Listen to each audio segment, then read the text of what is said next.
8 börn fæddust á einum sólarhring skömmu eftir opnun fæðingardeildar í Katangó, einum afskekktasta hreppi Mangotsi héraðs í Malaví. Eftir þessari þjónustu hefur verið lengi beðið, en áður þurftu barnshafandi konur að ferðast 35 km á næstu heilsugæslu með fæðingardeild.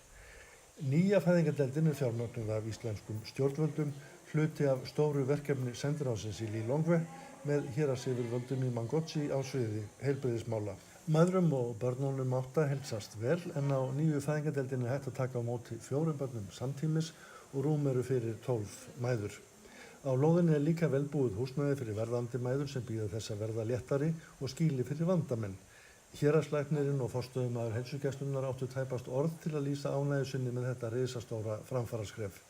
Þeir komu saman í tilefni af komu 2 íslenskra þingmanna og fulltrúa í utanríkismálanefnd sem kynntu sér verkefni á sviði þróunarsamvinnu Íslands í Mangotsi héraði. Það er ótrúlega gaman að sjá hvernig áherslan okkar hefur birst eins og með að hafa fæðingardeildir hliðin á heilsugæslum sem eru sérstaklega fyrir konur og börn.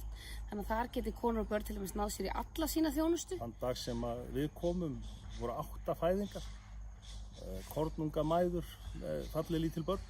Það var auðvitað náttúrulega eitthvað sem fær hvern einasta einstakling til að vikna og það að það sé verið að búa þeim meira öryggi.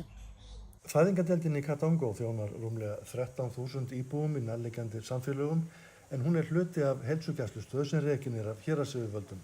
Þar er meðal annars að finna ungbarnadeild, deild fjölskyldu áætlanir, deild þar sem meðferð gegn alnæmi og greiningar á þeim sjúkdómi fer fram, kynsjúkdómadeild, mæðraeftirlit, auk þess sem úlingum er veitt ráðgjöf getnaðarvarnir. Margar fátækar konur í samfélögunum í grennd við Katangó létust af barnsförum eða mistu börn sín þegar eini valkosturinn var að fæða hjá ómenntuðum yfirsetukonum við afar frumstæðar aðstæður.